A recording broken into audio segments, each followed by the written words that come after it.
Marjorie Woollacott is a neuroscientist and Emeritus Professor of Human Physiology. She's Research Director for the International Association of Near-Death Studies. She's written numerous books, including Infinite Awareness, The Awakening of a Scientific Mind.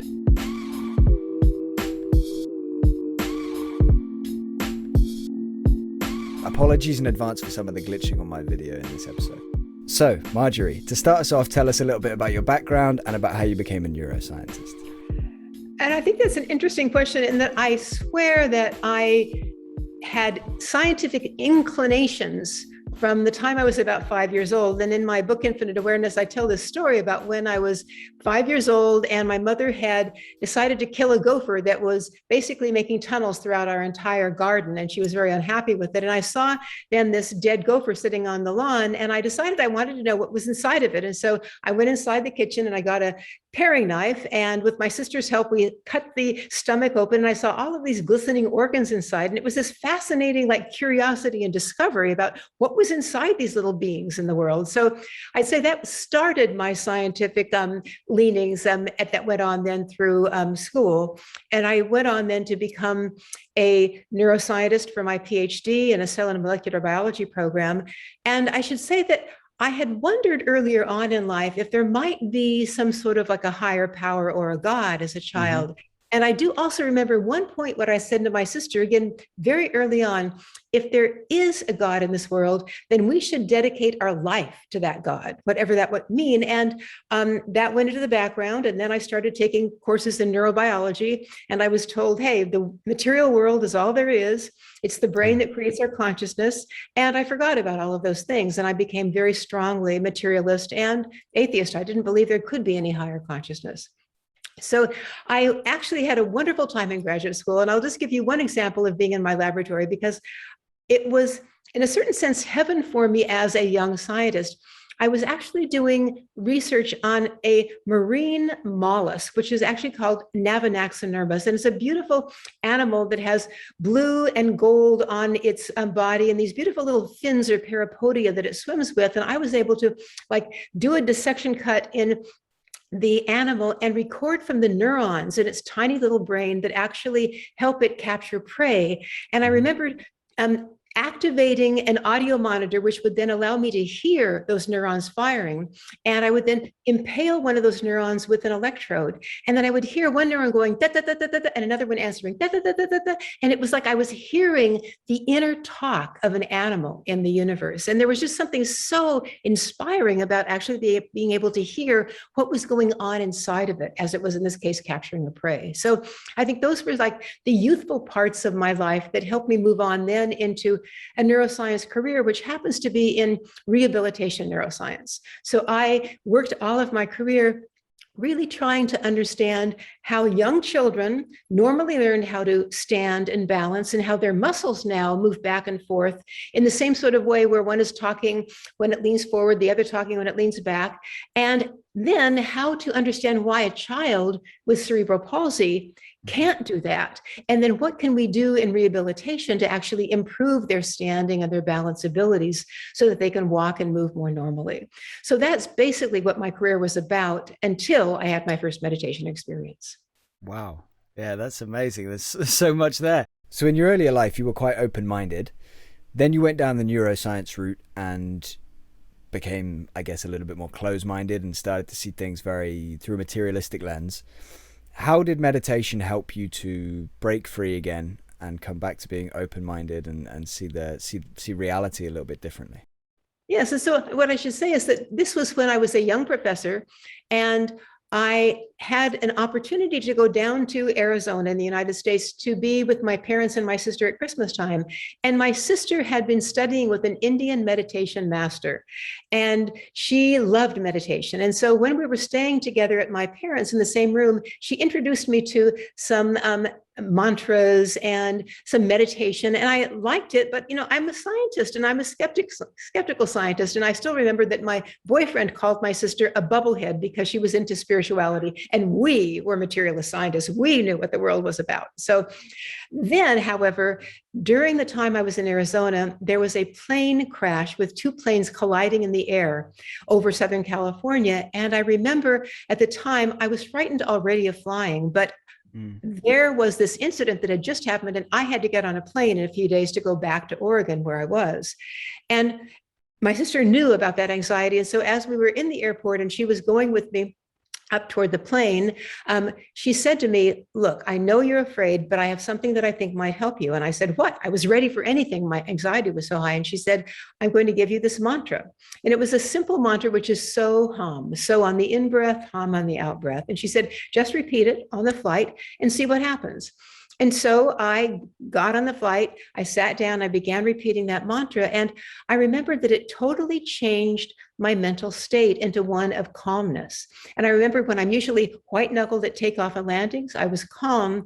And I also remember looking out the window of that plane and seeing these beautiful white clouds going by in the sky and feeling just this ecstasy at watching the world go by. And I thought, wow, this is powerful. So I think there was a little bit of an opening there toward thinking, well, meditation may not be so strange after all, or esoteric. And then the following year, I was now a young professor at a department of a university in Virginia. And my sister said, oh, your birthday's coming up in August. Why don't you come up now to the Catskill Mountains where I'm staying with my meditation teacher and take a meditation intensive? I'll give it to you for your birthday. And she reminds me that I said yes. And then my boyfriend said, hey, you don't want to do that. And so I said no. And then finally, at the last minute, I said yes again. And so I went. And I recall that in that first meditation session of this weekend-long retreat, we were told that this meditation master was going to come around and initiate every individual there. And he was going to do it through his touch. Now, the scientist in me was skeptical. It's like, really? And yet I was there. I decided to put my skepticism aside for the weekend. And besides, I was curious to actually see what might happen. Yeah. And I think, in fact, in retrospect, curiosity is the most important part of learning in this world. So I closed my eyes and we were meditating, and he came around and I distinctly felt him, though my eyes were closed, putting his hands really right on the bridge of my nose. And then I felt what felt like a mini lightning bolt, like a small current of electricity, go from that point between my eyes down to the center of my chest. And I could feel the exact point where it stopped, which was in my heart. And then I felt this energy radiating outward that was the most beautiful experience of what I would call love and joy, like almost like a nectar flowing out through my body and beyond. And I recall that the words that came to mind were, I'm home. I'm home. My heart is my home. Like I'd never been there before. It was my home, and yet I hadn't known how to get to it. And finally I'd found it. And I remember then when I left the meditation retreat and went back to my university position in Virginia, the very next morning, I got up at 5 a.m. spontaneously to meditate. And I did it day after day after day. And in fact, I've never stopped doing that because I understood that somewhere beneath the fluctuations of my surface mind, there was this place of intense tranquility inside of me and a place of joy. And I knew I could access it. And that really then started the rest of my life being both a meditator and a scientist. Wow. Yeah, that's amazing. I've never really tried it in the same way that you have there, but it just sounds fascinating. Can you, like, to kind of break it down, because everybody's heard of meditation, everybody knows roughly, you know, you kind of sit down and you relax your brain and you focus on, like you say, a mantra, some words or an emotion, but can you kind of define meditation? Is that possible to define it in a brief sentence? Absolutely. Yeah, or longer, because I think the person that I turned to that wrote a wonderful article on it was Richard Davidson from the University of Wisconsin in Madison. And he actually had recorded from many, many different meditators while they were in a functional magnetic resonance scanning machine so he could watch what was happening in the brain. And what he and others have noticed is that when you first start to meditate, the first thing you try to do is focus on something. And it may be your breath. That would be the easiest, or it might be a set of syllables like a mantra. And in that initial focus, he finds that there is a particular part of the brain, which is this prefrontal cortex, the dorsolateral prefrontal cortex right in here, that is becoming active with your focus. But what happens, as we all know, is within moments, sometimes seconds, the mind has wandered to something else. And then another part of the brain that's called the default mode network, or the mind wandering network, kicks in, and that takes over. And that happens to be your medial frontal cortex right here, and also the posterior cingulate sort of to the side. These are part of that default mode network. And that keeps going until you suddenly realize, oh my goodness, I'm no longer focusing on my breath. At that point, another part of the brain we call the salience network says, wait a minute, I'm supposed to be meditating. And that's your anterior cingulate, which is about here. And that then brings your attention back to your breath or the mantra. And now the dorsolateral prefrontal cortex is now in charge again. It's your executive attention system that does what you want to do most of the time until you're distracted. So that happens in meditation in this circular fashion. You're meditating on your breath. Oops, you get distracted. What am I going to eat for dinner? And then, oh, I realize I'm distracted. And you come back to the breath. And of course, what happens when you begin to exercise those executive attention system muscles, what happens is over time, you begin to spend more time focusing on the breath and therefore less time in your mind wandering activities. And the mind becomes quieter and quieter and quieter. And when you reach a certain level of stillness, what we would call it maybe internal absorption in this stillness, then you can begin to have a more expanded awareness. And you can begin to feel like I did, your heart opening up and your mind feeling like it's more it has more unitary awareness or unitary feeling with the rest of the world. It's like you begin to feel, oh, I'm one with the other people that are out there. I'm one with nature, with the animals and the plants. And it's a joyful feeling when you feel a unity awareness instead of a sense of separation. So I think that that's the aim of meditation. And gradually, little by little, it happens with months and years of meditation. It takes a while for most of us to do that. Yeah. So it's normal for it to be hard at the beginning and you have to work at it. It seems like something, that shouldn't take work, but obviously when you strip it down, you realize it does. Yeah. It really does. And I think that's the hardest thing for most people. They say, oh, if I can't meditate in 5 minutes, then I just can't do it. And they get up and they walk away and never try again. And I know that it's our mind we've heard it in many traditions. It's a monkey mind. It loves to jump around. And what so often the meditation teachers say is that what you need to do with your monkey mind is not get angry at it, because getting angry at it just makes it all the more angry itself, is you just gently bring it back like you do to a little puppy where you're trying to teach it to stay in one place and say, okay, come back now to the breath again and everything's okay, and do it again and again. And eventually it makes a new habit. And then it finds it likes being still and it wants to come back, for example, to meditate whenever you let it do that. Yeah. Yeah, it's amazing. Have you got actually, I was going to ask you that if you've got any kind of tips for beginners, but I will do that in a minute. Before I do that, you mentioned the feeling of peace and love and things like that, which is a clear benefit of meditation. But what are some of the other kind of main benefits in your opinion? Yeah, for me, when I was this young professor at this university, I'm now at the University of Oregon after about a year after I had started meditating. And I realized that when I would get up early in the morning to meditate for like about an hour before I went to the university, the rest of my day, I had more equanimity. And by that, I meant I had more resilience to come back to my center when things would go off. The example would be you're in a department meeting and everybody is getting angry at each other with different opinions. We should do this. No, we should do that. And you could feel the energy rising. And in fact, my colleagues would sometimes laugh at me because they could see me sitting there quietly. And sometimes just with a quiet smile on my face, because I was trying to stay with my breath as I was listening to the discussion so I could stay focused and then actually contribute to the discussion from a place of centeredness and presence rather than reactivity, which is much better for everybody when we can come from that place. Yeah. Yeah, definitely. And what about in terms of other, like I've read it can help like ADHD and memory and I'm sure there's other things, but have you done much research into those? Well, I certainly have, and I am impressed with so a number of things. One, for example, as you said, is children with ADHD. So if they have attentional deficit disorder, they find that if you can help the children with very simple forms of meditation that are very playful, it helps them again bring their mind back, for example, to whatever they're supposed to be doing in front of them. And I'll give you an example. As part of the mindfulness meditation practices that are now done in clinics around the world as well. And that is you start the child with something so simple as like just take a raisin and let the child focus on the raisin, look at it, see it, put it in their mouth, taste it, see what it feels like in their mouth as well, and then slowly chew it and swallow it. And just learn that that's an element of focus where they're focusing on every aspect of beginning to think about the raisin and then eat it, and do other things like that, like maybe listen to a bell or a chime, and then see if they can find when the sounds of that bell or chime begin to like wane away and move into nothingness. And you can make that a game with the child and they love to do it. And so gradually, little by little, you train them to keep their mind in the present moment and focused. And they show that that really helps their attentional abilities. And with children, they actually show that it increases the size of their anterior cingulate cortex, part of this executive attention network.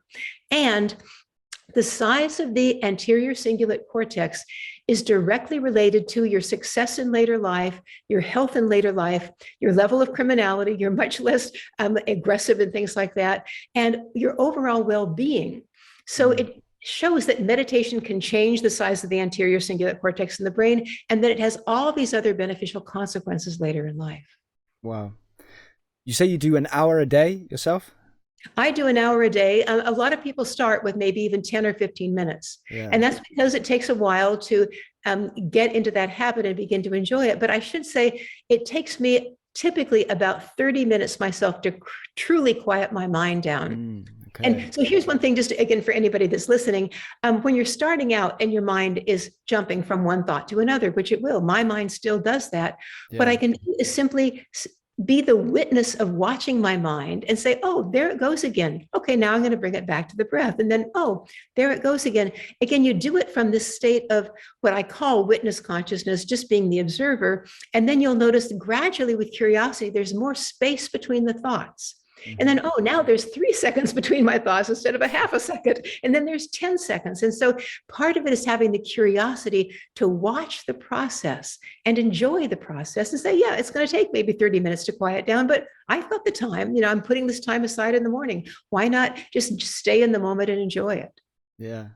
I think for me, and probably lots of other people as well, even like 5-10 minutes can feel, even though obviously we can all find 5 or 10 minutes, right? Yeah. Even the busiest person in the world can find 5 or 10 minutes, but sometimes it can just feel daunting. It can feel like, oh, I'm too busy to sit down for that, even though you're not. And even if you're not busy, it just feels like, wow, how am I going to sit down and do nothing, seemingly do nothing for 10 minutes? Yeah, it's hard. So I guess, yeah, it'd be a great time if you could offer maybe some tips, a guide, or just some advice for beginners like me and others.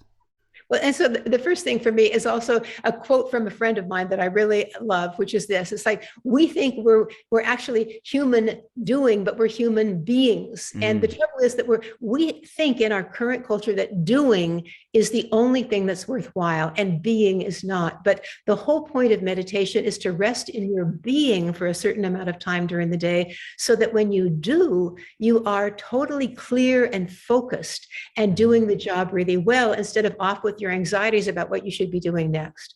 And so first of all, I suggest that this isn't something you just do in the morning for X number of minutes. But then when you come out of meditation, if you can remember what it feels like to be present during those last minutes of meditation and take it with you when you walk, for me, in the kitchen to start my breakfast after meditation, can I stay focused as I'm cutting my strawberries, as I am putting the milk on my cereal, and not let my mind wander to what is happening next in my day?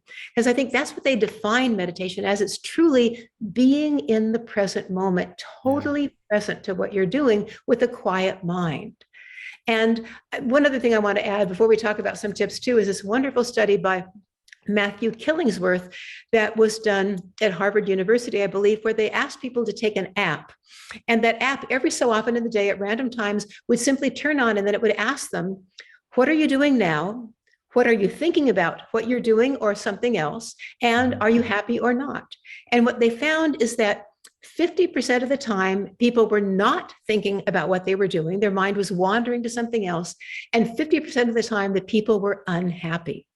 In other words, when your mind gets distracted, you become unhappy. And so the more we can keep our mind in the present on what we're doing, the happier we will be. So one great thing, strengthening those muscles of our attentional system that keep us focused in the moment, enjoying the process of what we're doing. And I mean, here's the other example. I think about the dishes. And I think there's some great quote by an Asian teacher once that said, when you're doing the dishes, you should be doing the dishes, and doing the dishes because you want to do the dishes, and you don't want to get them done quickly so you can be somewhere else. And to me, that's that same thing, whether it's in meditation itself, or the dishes. I'm there enjoying the whole process of cleaning the dishes and doing what I'm doing in that moment. So now getting back to during meditation, I mean, for me, it also helps to remember that there are things that I can do to help my mind stay focused. one thing that I often do is I focus on my heart. And sometimes I'll even put my hands over my heart to remind me to stay focused on my heart. And then I just let my energy and my attention go right to that core of my being. And I simply rest in the heart. And I find that that helps me focus on the love that is right there inside of me when my mind is still. And I may just hold my hands there for a few minutes, really feeling that, and then just drop them down and see if I can keep myself coming back to that place. And I should note that for myself, especially after that initial awakening in meditation, I can often remember sort of that place in my heart where that energy like really sort of like opened for me in that first meditation, and come back to that feeling. And often it's a feeling almost of like this sweet vibration in addition to love in my heart, or a sweet vibration between my eyebrows, just a sweet vibration, or in the top of my head. And just staying with those sensations also gives me a great feeling. And then when I say, oh, I've slipped away, it's like, well, I want to go back to that feeling. That was good. And then I come back to it. So I think part of it is noticing that a quiet mind doesn't have to be a bored mind. A quiet mind can be a present mind, curious about what's happening inside of it while you are feeling that stillness, just being curious about the stillness inside. Yeah. Wow. I really do want to be able to like do some proper meditation. You know, I guess there's no excuse, is there? I should just do it. Yeah. Yeah. Just sit down. Yeah. Close my eyes.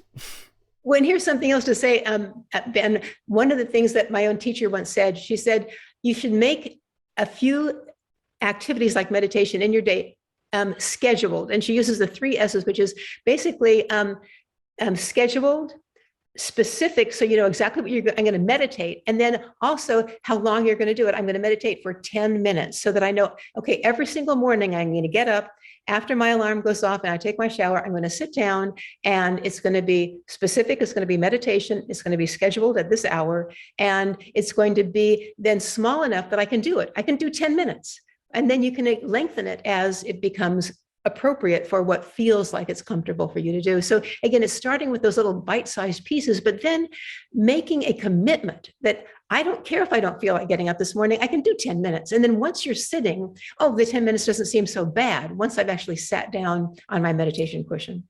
So do you think posture and where you sit are important? And would you say there's like a minimum amount of time that it's worth doing this for? Yeah, good question. So first of all, so in my own practice, I have a special place set aside. So I have like a little meditation room in one place, and actually in the other country house that we live in, I have a cushion that's like in a separate portion of my bedroom. So, and that place, I have a low table. I have some flowers. I have a picture, for example, of my meditation teacher, because I like to remember the state my meditation teacher is in, because I want to be in that state too. So I put beautiful things around me, and then I have, low lighting, and often I'll put on some very quiet meditative music in the background. In India, they have an instrument called a tambura, which is a stringed instrument that just makes these low, beautiful strumming noises that help quiet the mind down. And so sometimes I'll put that in the background. Otherwise, I'll just meditate with a quiet mind. And then it's a matter of however long I have, going ahead and committing to it. And in fact, a lot of people say, why not make multiple 5-minute meditations throughout your day in between activities? A time to quiet your mind down, turn within, feel a little bit better before you go on to your next activity and feel refreshed. So that's one part of it. And then posture actually is very important.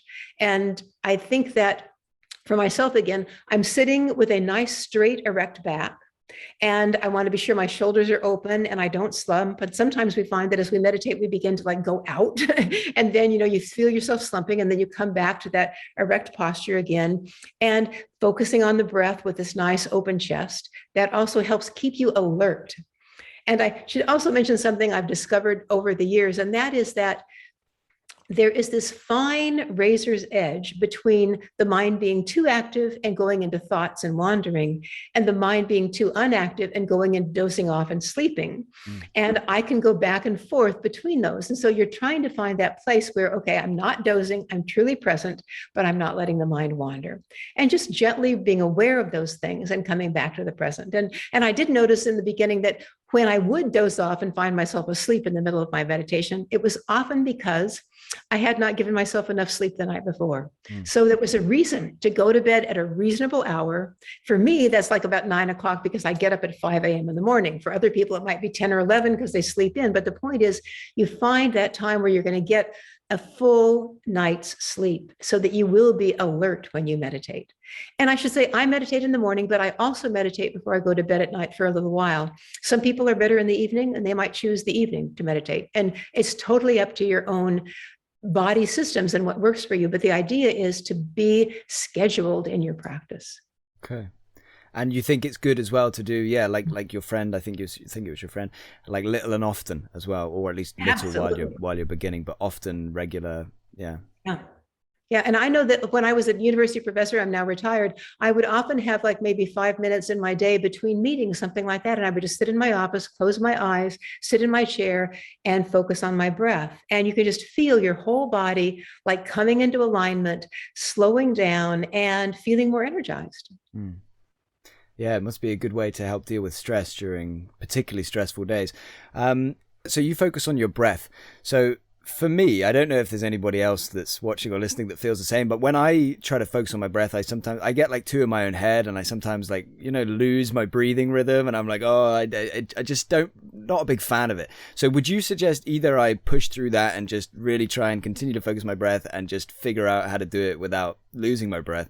Or would you suggest I kind of focus on like a mantra or an emotion or something else? How would you suggest I handle that? You're raising a really good point. And I want to mention that, so my own background comes from a tradition from around the 10 and 1100s in India, from this place called Kashmir in the north of India back then. And it's called Kashmir Shaivism, that's the general name for it. But are these texts that talk about how people, ordinary householders, can get into meditation. And there's this one particular text in Sanskrit, is called the Vijnana Bhairava. And it has many different techniques for getting into meditation, because every single person is different. And I like the fact that even back, 1,000 years ago, they were saying, look, we're all different. I'm going to give you many different tools, and you can try the one and see which one works for you. Yeah. And so I think, for example, one way that I have found is simply focusing on the heart. I mentioned that. So not the breath, but just letting my attention rest in my heart. Or like on the heartbeat, on the heartbeat, or just in that general kind of that area, your center. Often when you focus on the heart, you'll begin to hear your heartbeat. And that's great, because a lot of us don't even notice our heartbeat during the day. But for me, it's more like just resting with my awareness there. And of course, it gets distracted and I come back. Same thing between my eyes. And what often happens when I rest my attention on a particular body part is that I feel the energy that begins to be moving there, an internal sweet energy, and that draws me in further. So that's one tool. But again, mantras are very powerful. And again, some of these mantras from India were actually, they're powerful in their own vibrational energy, and they are meant to be focused with the breath. And somehow saying the mantra with the breath can sometimes allow you not to get overly controlling of the breath and feel like you're out of breath.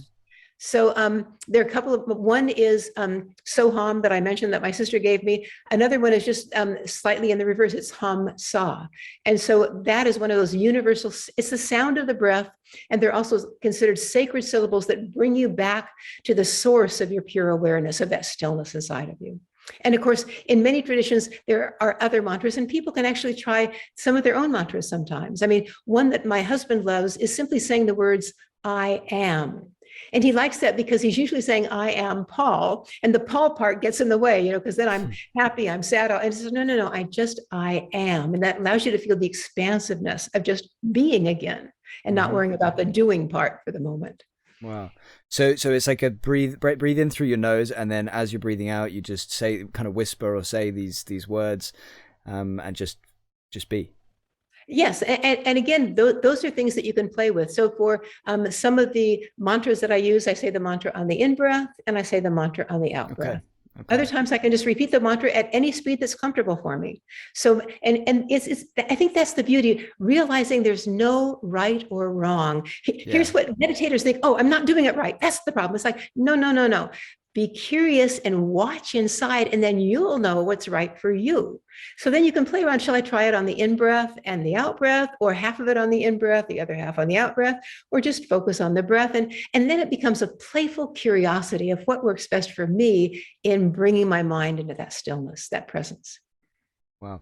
So say somebody then, like very busy person that wants to try this, but they have a very short attention span as well. It's not me at all. So how long would you say, like I said, is the kind of shortest amount of time that would be worth, trying it for? So if I said, oh, I'm going to do 10 seconds, obviously it's not worth it. What would you say? When does it become, that's a good place to start? Well, see, I could certainly say that if somebody feels they really have a hard time, they can start with 5 minutes. But then for that full 5 minutes, we're hoping that they will be alert enough to bring their attention back to their breath or whatever. And typically we say start with 10 to 20 minutes of meditation. 20 minutes is about the average one that many, many traditions have you start out with.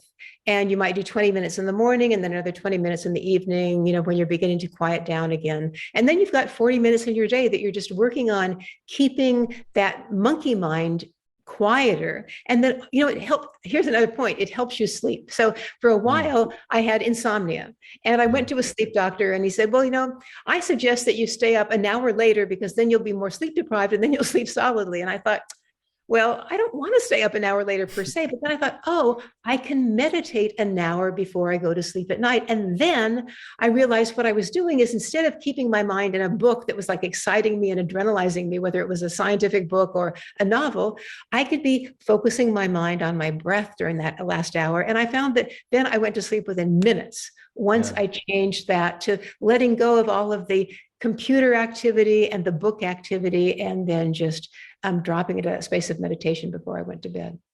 Awesome. You mentioned the Kashmir Shavism. I don't know if I'm pronouncing it right, but can you tell me a little bit more about that? How you what is it? How you got into it? And I guess that. Yeah. So first of all, my own meditation teacher, who was from India, knew a lot about it. He had read about these texts, from the time he was a young meditation student. And then as he became a real master of meditation, he realized that these texts, as they were explaining the meditation process and the experience of meditation, resonated most with his own experience. And so he said, I want then to share them with my own students. So this particular philosophy from India is one that we would call non-dualism. And by non-dualism, we simply mean that it says that everything in the universe is connected. And there is a universal consciousness in the universe that is infinite, that is eternal, and we are a part of that consciousness. So one of the phrases that he would often use is, God dwells within you as you. So that infinite consciousness, you can use God or not, that infinite consciousness dwells within you as your own awareness. It is the infinite awareness, and you have a finite awareness typically, but you can expand that awareness through meditation and being present so that you have a widened, more expansive awareness and can begin to sense, for example, the state of the people around you. And you can have more compassion for the people around you because you feel this unity with them. So that's one of the tenets of Kashmir Shavism. Basically, this infinite awareness is part of me, but it's much bigger than me, but it includes everyone in the universe and everything in the universe. So the plants and the trees around me also have that awareness, perhaps at a more coarse level. They don't have the same mind I have, but they still have that awareness. And so it allows us, when we have that understanding, to feel, first of all, compassion for everything else in the universe, and also a sense of responsibility for wanting to take care of the things around us. And that includes our planet. And because you understand that this awareness that I have is also eternal, you realize that you want to care about the generations coming up beyond us, the children that are going to be born in another 20 years, 40 years, 100 years. And so you want the planet to stay healthy and happy so that it will be a place for people to really enjoy for centuries and centuries, thousands of years to come. So it shifts your own lens on the universe when you actually enjoy this whole understanding that is, again, I'd say the core of this Kashmir Shavite philosophy. Wow. Yeah, it sounds like something the world needs right now if everybody could try that. What about Kundalini? Because that's one I've heard of frequently, and I just don't really know much about it, I guess. So if you could tell me a little bit again about that and about how you got into that and any experiences you've had with it. Sure. I should mention, first of all, that experience I had was what I would term a Kundalini awakening. Okay. And I say that because when I felt that heart opening, it was in one of the centers of my body. I didn't know about Kundalini at the time. I was a scientist. But then later on, as I read, I found out that when you read about this Kundalini energy of the universe, you realize that it is considered, first of all, to be the creative energy within the universe that brings everything into existence. But as it does that within human beings, it also then goes inside of us in our subtle energy system as this central channel of our energy system from the base of the spine through the crown of our head. And as many people know, there are then these energy centers all along the central channel, including your heart center, center between your eyes, etc.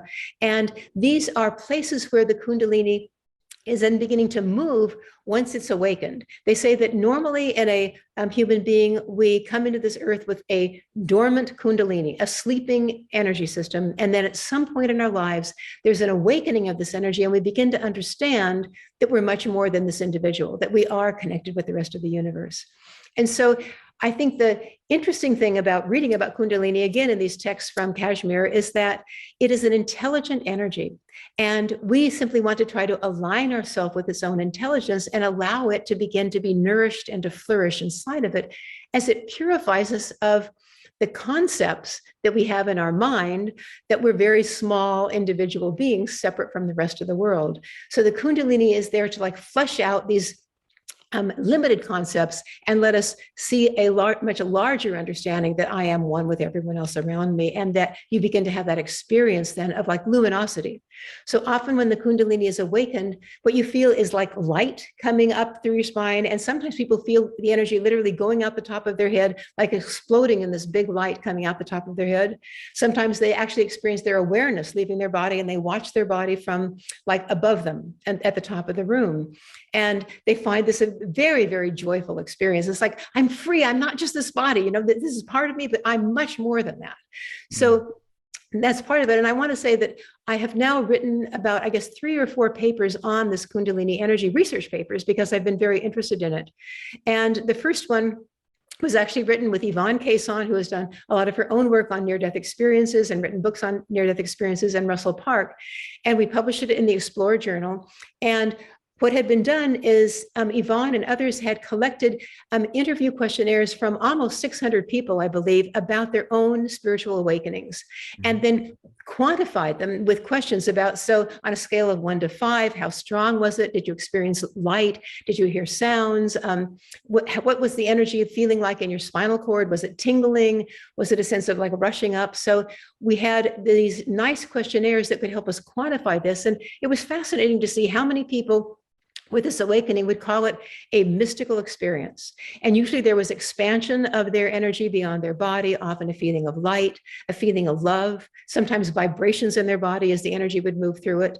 And then how gradually that shifted their whole life. It transformed them. It's the awakening often causes a shift in our worldview from, oh, this is just a material universe. It's a dead universe. It's the brain creates the mind, but there is no consciousness beyond what's created by the brain, et cetera, to one of, oh my goodness, no, my awareness is here now, and it will be here even when my body falls away. It's they have a new understanding, an inner knowing that seems like the truth for them now, rather than the old truth that consciousness is just part of the brains of the neurons of your brain. So I think that that's been fascinating to watch. And then, of course, we talked about transformative experiences as the Kundalini continued to be awake. And often they would say that they gained psychic abilities.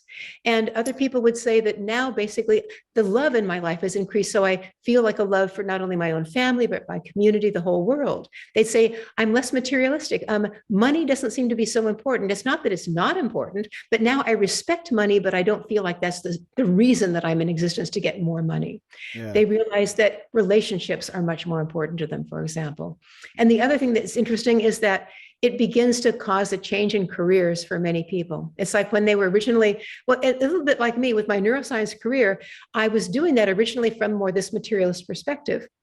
But once I began meditating, I found that I wanted to study meditation in my laboratory. And so I began studying meditation, and I began trying to understand more about how our mind can get into a meditative state and how our brain and our mind interact. So it opens up a whole new curiosity as we are transformed. And in fact, I also just sent another paper into Explore that I think is fascinating, because it's a paper where I actually sent questions out to scientists and academics who had had spiritual awakenings. And I asked them, who were almost always materialistic before they had that experience, what it was like after that spiritual awakening. And first of all, I mean, what was interesting is, again, many of them shifted careers. They had a PhD. They were like, in one case, a quantum physicist, and he said, I can't do this anymore. This does not seem to be like the most important thing in my life. And he's shifted to doing retreats for people, sort of awakening them to a new understanding of life. And he's the head of a retreat center. And I think the other thing that was interesting is they also noted that it was very hard to share this information with any of their colleagues in science or the university. And if they did, they would lose their credibility. Yeah. In fact, 3 of the people that were part of that questionnaire and my interview process said originally that they never had shared this with any of the people at the university, only with their close family and friends, because they felt that they would lose their jobs if they did. Yeah. Yeah, I'm not surprised. It's still kind of very stigmatized, isn't it? Anything that's not material, anything that's not physical. There were a couple of things that jumped out at me that I wanted to ask you about from what you just said. So the out-of-body experiences with the kind of awakening, the Kundalini awakening, are you aware if that there's ever been like kind of recorded veridical like out-of-body experiences with that? So where people were with somebody else when that happened and the other people were able to confirm that. Well, I mean, you know what a veridical out-of-body experience is, of course, with your NDE research, but are you aware if that's ever been the case with? Yeah, it's a good question. And I don't know of one off the top of my head. I can go back and like really try to see about that, typically because it is an internal process and they're simply looking down on themselves from the room. It would be hard in that case to actually say whether this was veridical or not, because it's just the ordinary room that they're in. Yeah. But I should say that, of course, we know from the near-death experiences where people also have their awareness leave their body. In that case, the person often in a hospital wanders down the hall out of their body and can verify things that happened in another room, a conversation, and that is absolutely documented in a number of studies. So I think that out-of-body experiences in near-death experiences are definitely authenticated, but I don't know of others. It'd have to be a special situation where you left your body and then you moved on to another room. And typically in a Kundalini awakening, it simply happens, you're aware of it, and then gradually, you come back into your body over time. Yeah. And what about, you mentioned that some people believe that they have like psychic powers after this, or they kind of improve their powers or whatever. Can you talk a little bit more about that, just briefly? Oh, sure. I mean, first of all, one of the humorous things was that people said that they noticed that they began to make electrical machines, et cetera, malfunction when they were near them. And I mean, one example would simply be their watches would stop working. But another one was they would go underneath these street lamps and the lamps would stop working when they went underneath them. So there are those humorous things as well. And like computer systems would stop working for a while, et cetera. So it was as if this energy that's inside of them now is affecting other energetic systems around them. So that's rather humorous. But in addition, a lot of them found that they had healing energy. And people noted that when other people were around them, they could feel this person's difference in energy. And also that they had the empathy to know what was wrong with other people to help them out. So that they literally, that sort of a psychic ability, well, this person needs help in this way and I can help them. So it was surprising again, how many people noticed that they had these healing abilities. Wow. Talking of healing abilities, can you talk, in fact, before we do, is there anything else you want to talk about, say about meditation before we move on to something else? That's an interesting question. I think maybe one thing is the transformative aspects of meditation, that I think we aren't aware sometimes that it can truly be transformative if you keep doing it throughout your life, and that it allows you to be a more creative scientist. It allows you to be a better mother or father or sister or brother. It allows you to be a better businesswoman or man. So I think that literally this Kundalini energy is creative and it enjoys, it's a playful energy as well. I think that's one thing we often, in the Kashmir Shaivite philosophy, they say this world is a play of the creative process. And we need to understand it is a joyful play on the one hand, because literally, according to universal consciousness, we come into the world and we become part of the play in Act 1, and then we leave the world and somebody else comes in for Act 2, and then we may come back again in a different body for Act 3. So it's seeing it more as this eternal process of creation, sustenance, dissolution, back and forth. And yes, it can be painful when you're going through transitions and when you're going through, in this case, the dying process is dying away, but then you move to the other side and everything's fine again. So it's like trying to help us understand that we shouldn't take things so seriously and we shouldn't hold on. The biggest lesson for me in my life about the meditation process is I suffer when I am attached to the current situation. And either I want the current situation to stay, I don't want to ever get sick, or I don't like being sick and I want to push it away as fast as I can and say, excuse me, this isn't right. This isn't fair.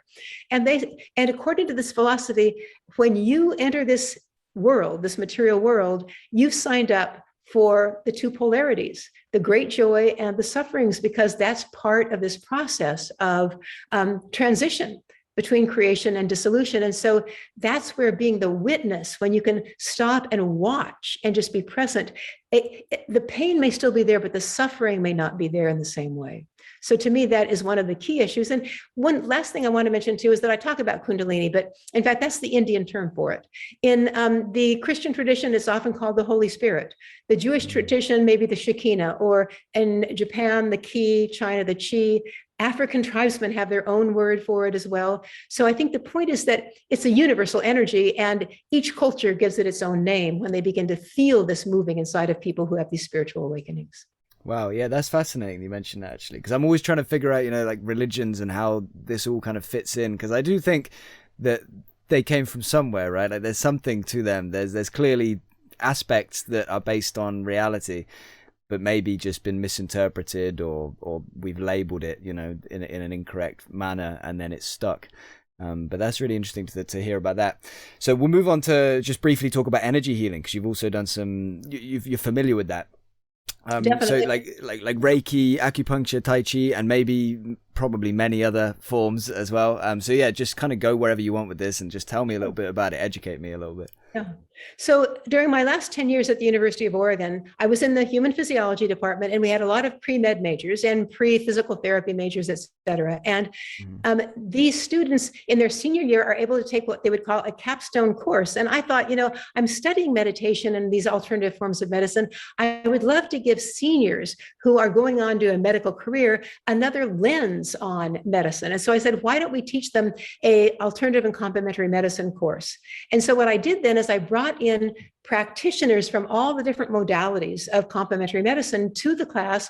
They talked. We also had a beautiful textbook that described all of these modalities. And then they had to write a paper on what the research said about the efficacy of these particular modalities. And so one of them was energy medicine. And I also believe that if I was going to talk about a particular modality, I should try it myself. So for the Reiki or energy healing, I went to a local practitioner in Eugene, Oregon, where the university is.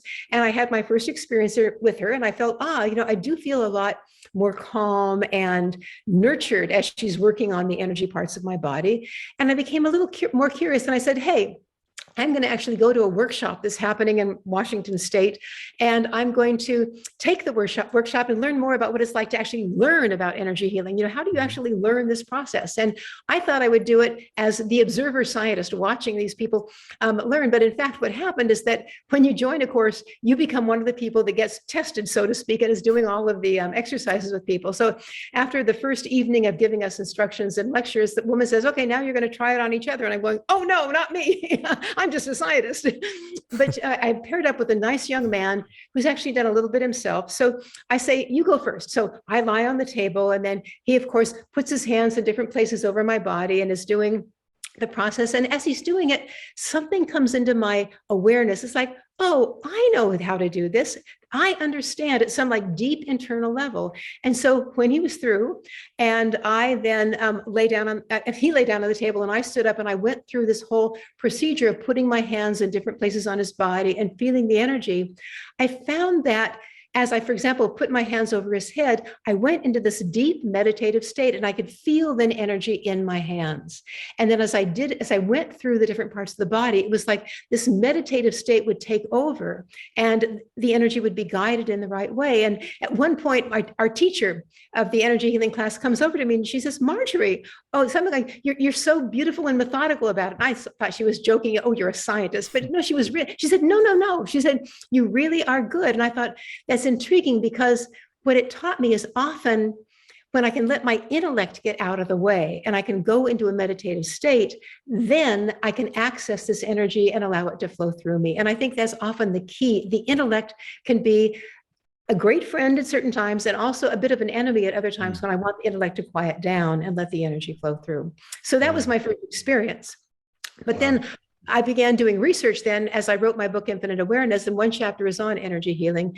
And I discovered that energy healing is not just this complementary form of medicine. It is now being taught and used in the major medical centers around the United States, and I imagine in England and other places. And for example, Yale University has its own courses in energy medicine and clinics that have it. Stanford University, Harvard University, these big, well-established medical centers. And there's this one particular study by a woman named Rachel Friedman at Yale University and her colleagues, where they took patients that had had a heart attack. And after a heart attack, they decided while the people were in the hospital, they would give them their choice. Well, actually, I think it was a randomized trial. So they gave them one of three different procedures in a certain effect. One was they could simply be put on bed rest, so they're quiet. They could have music that would be calming, soothing music, or they could have Reiki. And what they found is that of the three groups, the Reiki group showed the highest improvement in heart rate variability. Now, the more variable your heart rate is after a heart attack, the healthier it is, because it means it can adapt to different situations. Okay. And in fact, the improvement in heart rate variability with Reiki was the same as the drug usually given to patients called propranolol. And the issue is that if you can use Reiki instead of a drug that has side effects, and it has exactly the same effects, why not use the energy healing? So I thought that was a powerful study on improvement. Yes. Yeah. I guess the sad answer to your rhetorical question of why not is because nobody's going to make any money if it's if you're doing Reiki, right? Well, I mean, certainly the pharmaceutical companies won't be making the money, but I think the point is that if we train more physicians in Reiki and other energy healing along with their other modalities, wouldn't it be beautiful if people could actually use different modalities on their patients? And of course, in some that happens. I should mention that, of course, in China, they often have an Eastern medicine and a Western medicine wing of the hospital, and people can choose, which is interesting. And now more and more at different medical centers around the country, they give people options of having some of these integrative medicine programs being used on them as well. Yeah, I think that's fantastic. I think there should be a lot more choice and a lot more, well, we should just be doing more with it, researching it like you're doing. Because I think we went through a period, didn't we, humanity, or we're still in it, I guess, in a lot of places where it's just everything is about the doctors want to give you pharmaceutical drugs. That's basically it. They don't want to talk about diet. They don't want to talk about health and fitness and how kind of welfare. And then they don't want to get into anything about spirituality or meditation or like you say, energy healing. But hopefully that's going to continue to advance. I suppose it is, really. It is. And I think the issue that so many people remind me about is, first of all, it's not just the doctors that only want to give you pharmaceutical drugs. Often the patients think that's the quick fix. And I'll give you an example. So somebody has anxiety. Well, you can go to a psychotherapist, and it may take you a while to work through the anxiety. You may want to meditate and calm your mind. But if you could just take a pill, which then a lot of people do, I think antidepressants and anti-anxiety medications are some of the highest in the United States, probably in Europe as well, around the world. The trouble with those antidepressants and anti-anxiety medications I know about, because I have friends that are taking them, is that they have long-term side effects. And when you want to get off of them, you often have severe headaches, you can have nightmares. That's in the fine print when you open up that prescription and it tells about them. And so then you have to suffer from that when you want to get on them, or you can be on them the rest of your life. And wouldn't it make more sense to do something with a psychologist and meditative teacher to try to work through what those things might be that are causing the anxiety so that you can understand them and perhaps remove them from your life? Yeah, absolutely. This question came from somebody who watches the podcast. What is the latest interesting research that ties neuroscience to parapsychology? That's an interesting one. Well, so I'll tell you a little about some of the research that I have been doing myself and also seeing that I think is very interesting. And this is research, again, on that default mode network of the brain. So I'm going to take a step back to say that take a step back. Basically, when we come into this world as embodied beings, we already have filtered much information out from the universe so that we can actually function normally in this world. So basically, we have our five senses. And as we know, vision gives us just a few frequencies of visual vibration along the spectrum to be able to see, and a lot of it is filtered out. We can't see it. Same with our hearing, with our touch, etc. Only certain things actually come through to us. And what that means is that it's got a really good benefit in that now we're not overwhelmed by too much energy, so we can actually see what things might be potentially harmful, and we can run away from them, if you are being chased by a bear in the woods. But it also has limitations, because now we can't experience this expanded awareness and, for example, maybe feel the vibrations and the sensibilities of other people and things around us. We don't have that expansion. So the interesting thing is that you have those sensory filters, and then you have this default mode network, as well as other centers of our brain, our language centers, that all are limiting what we are aware of. So my default mode network has my chatter from the brain always going on in the background, keeping me from being aware of what's going on around me. And we all know that. You're walking down the street and you're involved in your inner dialogue with somebody, and you haven't even seen what was going by you. So there's the example. The other one is our language centers. It's like Ian McGilchrist is a wonderful physician and also has a PhD in Scotland that has written a book called The Master and His Emissary, about the divided brain, basically our left and our right side of the brain, and the fact that my left side of the brain to my right hand is my analytical side. And it's the one chattering away about, oh, you have to analyze this and cut it into parts to understand it. And it's actually stronger these days in most people than the right side of the brain to the left hand. That's the holistic side of the brain that sees things as a whole. And so what we're seeing is that all of these filters are in our brain, making our awareness become more and more limited. And we tend to have what we would call our egocentric narrative about me versus the rest of the world. And what do I do to stay healthy and happy and alive? And I'm the most important thing, which is great when you are running away from bears in the woods. But now it doesn't work. And so what we say is happening then when you have a near-death experience, or when you're deep in meditation, is that literally this default mode network of the brain and the other networks of the brain begin to turn down. So in fact, it's not that something turns up, but these all become quieter. And the quieter the brain becomes, the more your awareness expands.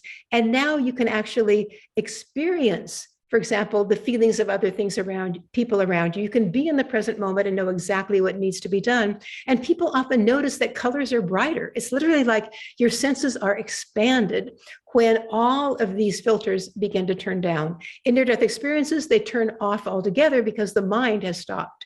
And then people may leave their body, and they may obviously be able to move other places. The awareness is now an expansive awareness. So I think that that is one of the main things I know, is this quieting actually of the networks of the brain, not certain networks getting perhaps more excited, allowing us to see more things. But it's really that the filters are being turned down or turned off. Yeah. Wow. And that kind of fits with, I guess, some theories of consciousness, doesn't it? Which some people have come up with. But we can get into that a little bit later. So for now, I wanted to go on to you are a research director. You are a research director at the International Association of Near-Death Studies. So how did you first come across a near-death experiences, and what are your thoughts on the phenomena, and what do you think it tells us about, I guess, consciousness and reality? Yeah. So when I was writing my book, Infinite Awareness, what happened is I got to the chapter on near-death experiences, and I was working on that chapter, and I had read a lot of the research studies, especially by Bruce Grayson, for example, Kenneth Ring, others. And I was at a meditation retreat. Actually, I was teaching a meditation retreat, and one of the women that was helping out with the retreat was an MD. And I told her a little bit about the book and that I was working on these chapters, on the chapter on near-death experiences. And she said, "Oh, I've had one." It's like, really? And her name was Bettina Payton from the Boston area. And we realized, well, we're about to start a meditation retreat. We can't talk about this now. But so after the retreat was over with, we then had a telephone conversation for about an hour where she told me about her NDE, which was a very powerful NDE, where in fact, it was during the birth of her third child. And They knew it was going to be a difficult birth because the placenta was covering the opening of the birth canal, and that meant that there could be an incredible amount of blood loss, and the life of her and her daughter would perhaps be at high risk. So they decided to do the C-section as soon as the baby had lung capacity to be able to live independently. But during the C-section, at one point, her eyes are taped shut, by the way. They always do that to protect the corneas. She suddenly comes awake under anesthesia. And she hears these words of the anesthesiologist. And in fact, her blood pressure is plummeting. And how far along are you in the surgery? And she realizes that things are not going well. And she actually then sees, even though her eyes are taped shut, around into the room, and she sees basically the drip coming down into her IV. She sees everything around her. And then all of a sudden, she senses that there is no beat inside of her chest. Her heart has stopped. Now, the cardio monitor hasn't even gone off yet, but like seconds later, she hears, the bang of all of the systems saying that her heart has stopped. And the anesthesiologist slams his fist into the wall to call the resuscitation team. But what she notices is that at that point, she feels her awareness, like literally going into the deepest, backmost recesses of her mind. And it literally feels like she's doing a backward arc into the unknown, leaving her body. And she goes into this beautiful, sparkling, glittering darkness. And she said she's never been so happy in her life. She feels enveloped in peace and joy. At the same time, she says she feels this presence, like this overpowering, like wonderful, intelligent presence. And she then hears a voice, and that is, "You must live." And she said at that point, she was thinking, no, I don't need to live. I'm very happy here. But she then feels herself, her awareness spiraling back downward into the confines of the operating room. And she sees that at that point, this resuscitation team bursts through these double doors into the operating room. She sees her surgeon working on what he called was his first 3-minute hysterectomy, because she was bleeding to death in effect, and he had to do that. Then this white-haired gentleman walks in, this elderly surgeon. He comes in without saying a word, reaches into her blood-filled abdomen, finds her aorta, clamps it shut. And she said that's the most painful experience. She feels the hands on the aorta, but she also knows she's going to live. And then her heart starts again. And one of the physicians near her whispers in her ear, "Your baby lived. You have a darling baby girl." And then she goes unconscious again and wakes up again in the recovery room. And she's surrounded by her husband, who's also an MD, and all of the team. And she has a tracheal tube in her throat. And she motions to them not to speak until she's given something to write with. And then she writes on this napkin words to this effect: "I know my heart stopped. I know my uterus is out. I know I have a baby girl." And they couldn't explain it. And in fact, to this day, her husband cannot understand. He knows this is her reality, but he has not been able to switch into understanding that maybe the world has this infinite awareness within it. And yet the doctors and she went on a television show after this happened in Boston, and they said that they have no way of explaining how this could be, that she knew all of that when basically her heart had stopped, her brain was flatlined, et cetera. So that's how I got into it. Yes. And then I began doing more research. And in fact, then after I wrote my book, I gave a talk at the International Association of Near-Death Studies. And when they heard my talk and we began interacting together, they said, "Hey, would you like to be our research director?" The current one had just retired recently. And I thought that would be fun. So that's why I'm doing that now. Yeah, well, I think that hearing that would get a lot of people into it, wouldn't it? I mean, that's a really amazing incident, amazing story. When I spoke to your colleague Bruce Grayson, we talked about the Pam Reynolds' case and a few others, but and that one you just shared was amazing. Are there any others that you could share, either that you think are the most remarkable or that are kind of unknown, under the radar sort of cases? But yeah, if you just wanted to share one or two, that would be awesome. Well, I think one of them that is simply a very good one because it reminds us about the conflict between the near-death experiencer and the physician. And this is Leslie Lupo. And she is basically a person from Tucson, Arizona. She ended up being hit, I believe, in the head by a horse when she was trying to feed the horses and get them unsaddled. And the horses were having an argument and she was in the middle of the argument. And so she went into a coma. And during the coma, she had this amazing near-death experience. And when she came back, she wanted to tell her family and the physician about it because it was the most important thing that had happened in her life. The family didn't want to hear about it. They said, you just had a hallucination. It was a dream. Please stop talking about it. And she couldn't. She was so excited.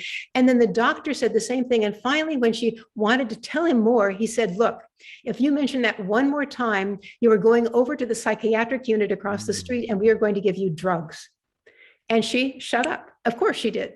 But it's like, how is it that a doctor would not allow a person to have their own experience? Why they would actually feel it necessary to threaten them with drugs to shut them up when everybody is allowed to have their own experience of the world around them. So I think that what IONS is trying to do, and many other groups now are trying to do, is educate the medical professionals.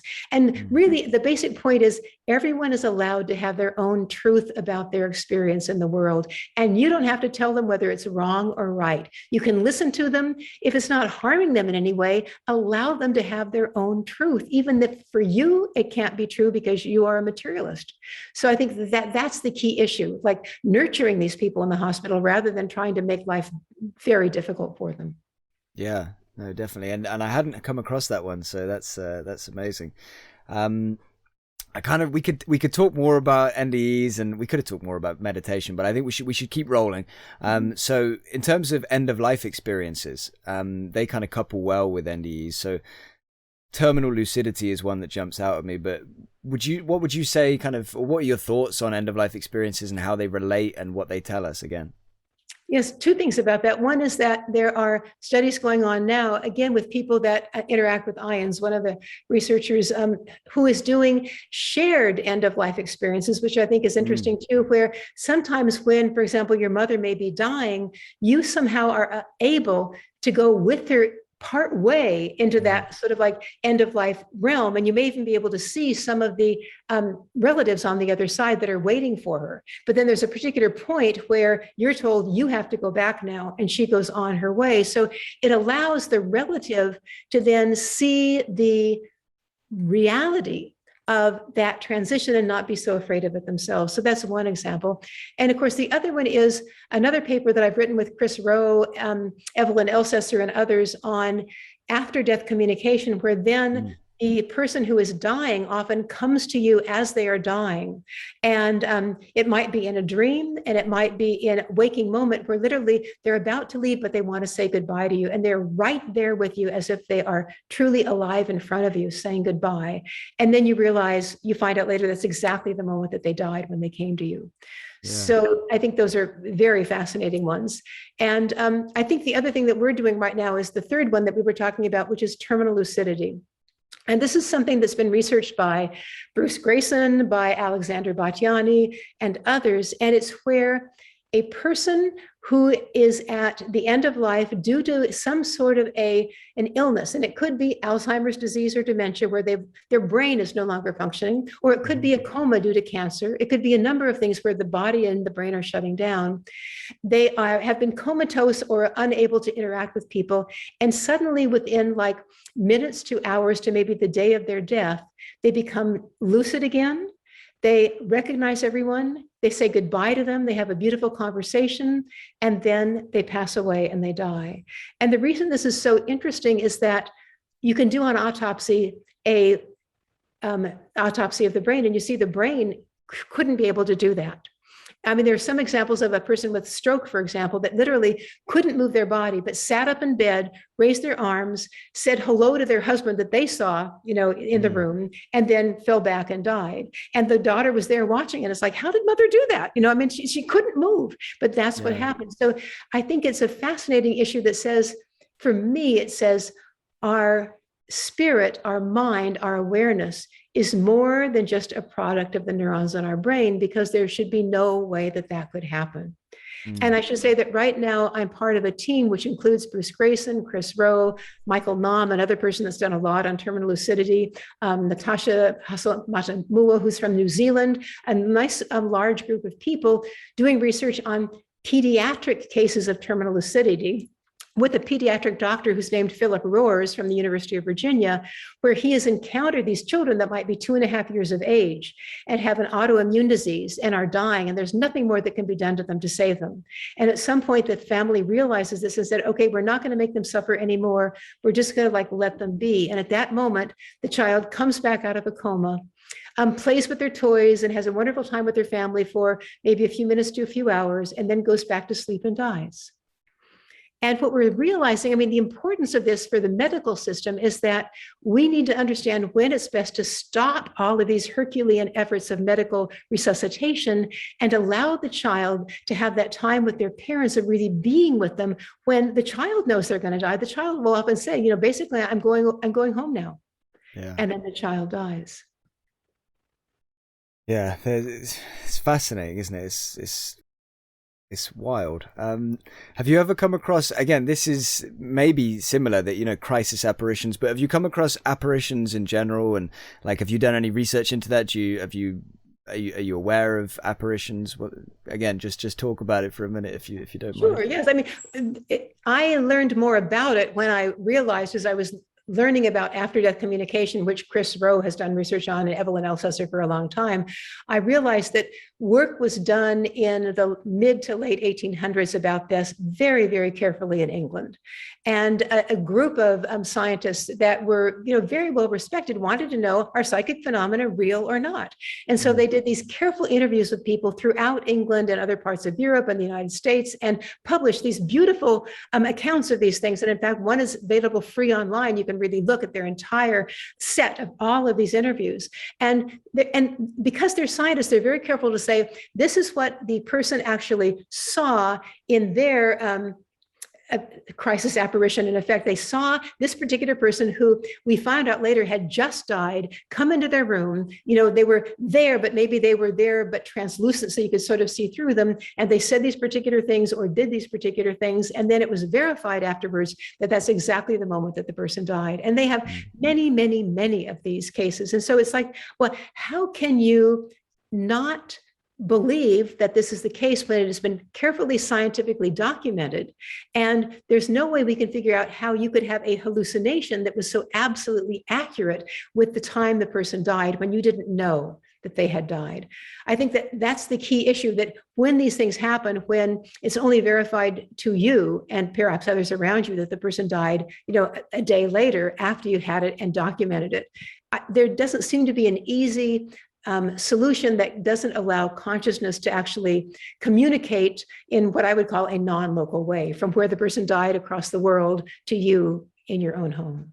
Yeah, it's not an apparition, but Bruce told me about this story of, I think it was a shared NDE, basically. One of it. I won't tell the whole story now. You probably know it, and if anybody wants to hear it, then watch the episode with Bruce.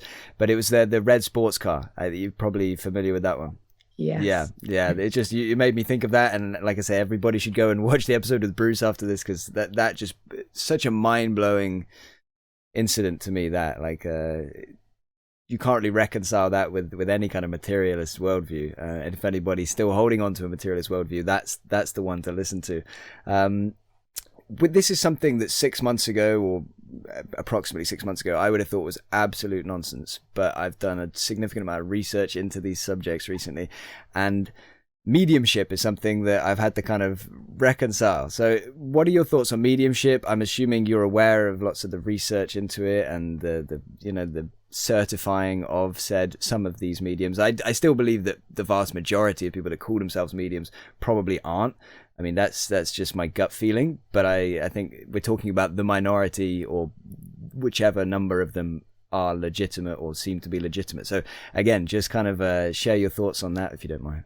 Well, so first I want to say that when I was just finishing my book, Infinite Awareness, I went back to the University of Virginia to talk with Ed Kelly and Bruce Grayson and Jim Tucker. I'm going to talk to Ed in a few months. Great. So I said, hey, you wrote this wonderful book called Irreducible Mind. I read it from cover to cover and loved it. And I'm trying to wrap up my book and have like my last chapter. And I'd like to talk with you before I do that. And so Ed Kelly very sweetly said, sure, come out. And in fact, I stayed with him and his family. And then I went into the laboratory and I talked with everybody there. And he said to me, I read your whole book because I had given it to him in advance. And he said, I'm just puzzled about one thing. And I said, well, what's that? And he said, you don't have any information on mediumship. And I just laughed. And I said, well, I have to say that from my own background, I've always been a little leery about it, but here's partly my reason for being leery. I hear people occasionally talking about like negative spirits that can begin to come to you and perhaps invade your life when you don't want them to. And I thought, if I just don't believe in it, then they won't be around. So anyway, I laughed but he made me aware of this, and I began reading carefully about mediumship, including William James at Harvard, who was very much interested in mediumship and has a lot of great documented cases. And then I started looking at the literature that's out there right now by a number of well-respected people. And I realized that, in fact, there is good evidence for mediumship being real. And in fact, I mean, Suzanne Giesemann is one of the people that is a current day medium. And I think Gary Schwartz at the University of Arizona has worked with her on various studies and shown that she's very, very highly accurate at telling you things that nobody should be able to know from the person on the other side. And then it's shown that actually it's accurate. So there are a number of those people around the world. And I think the point that most people, including Suzanne Giesemann and others, make is that we can all enhance our abilities, because really, when your loved one comes to you from the other side in a dream, that's a form of mediumship. You have become a medium in that moment when you're receiving that information from them. So in certain circumstances, many people receive that information, just others seem to be more attuned to it than others. And I want to say one more thing about it, because so at one point I took a course on mediumship just to see if I could learn more. I'm always saying, okay, I'm going to be curious. I'm going to see what I can. That's good. And one of the people there said that she was rather psychic, and if we wanted, and we were having trouble really connecting with anybody on the other side during our sessions, she could look and see if there was something blocking us.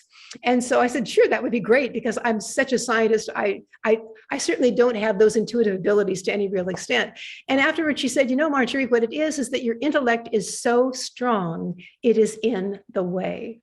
Now, I can believe that. I don't know how to get my intellect out of the way, however, but it's a little bit like when I was doing the Reiki and I could just move into meditation and then the energy could flow through me. It was like she was saying that same thing. Let the intellect out of the way and see if you can be in that calm place and then perhaps receive this information.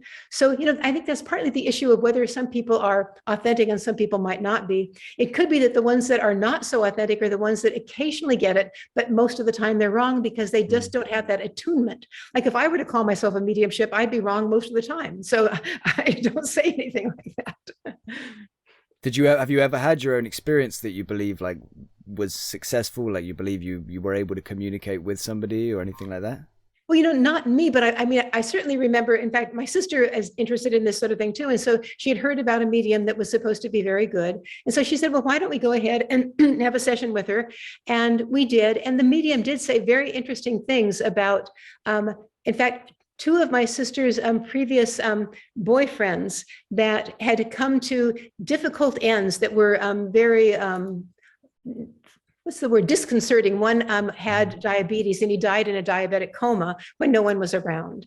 And what happened is that my sister said nothing about them ahead of time, but the woman said, these two people are coming around, and she names like the first letters of their names, which were the right first letters. And she said that this one person said that actually dying was very, very easeful. It was just like moving into a swoosh, like a meditative state. And then I was gone. And it allowed my sister to stop carrying the guilt that nobody was there when he died in this diabetic coma. So I think those are some of those points where you feel that I have no idea if it's absolutely that she was authentic or not, but it rang true in that moment.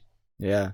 And I think some of the most convincing things in regards to mediumship is with like the Forever Family Foundation and the Windbridge Institute. Like they've done like double blind and I think even like triple, quadruple blind, like, testing of these people. And I mean, there really is no other kind of obvious way to explain it other than what they say is happening. Exactly. Right? I mean, that's my sense. So having gone from the sort of agnostic, but I don't even want to go there now, I'm a person that actually says, look, I can't ignore the evidence. The evidence seems to tell me that this is the case. Yeah, absolutely. I guess without the double, triple blind, you can kind of make the argument that maybe it's some form of telepathy or psi. But with the blind testing, then it doesn't really fit with that. In terms of other forms of after-death communication, because I know you've done some other stuff with this, like just talk a little bit about, I guess, other forms of after-death communication, and I don't know if you have any advice for anybody that wants to engage in that kind of thing, that wants to try and contact a deceased loved one or something. If not, if you're not comfortable doing that, it's fine. But I was just, wondering. Well, and I think that what I would suggest is that people actually go to a medium that has a really strong reputation, because many of those people have courses. And like me, when I took this course, it was like a 6-week course, and you are divided up into small groups to practice during the week. So you get practice sessions, you get tips on how to do it, and then you just try it out with each other. And you try to see if you can sense a presence behind the other person, and then you try to describe it, and then you see whether it rings true for anything that they might know about that particular person that you might be, or image you might be seeing. So to me, it's practice. And I think that's what almost everyone says. The other thing they often say is that you have to really want to do it, and you can't simply say, I can't do it. If you say, I can't do it, you won't be able to do it. So I think it's a little like meditation. You keep trying, and you do it again and again and again. In fact, you're reminding me, I think there's some story about a group of people in England that wanted to do mediumship type of work, in effect, after-death communication. And so they met together in someone's house every single Saturday evening. And I think, and I could be wrong on the amount of time, but I think they said for like 6 years, nothing happened.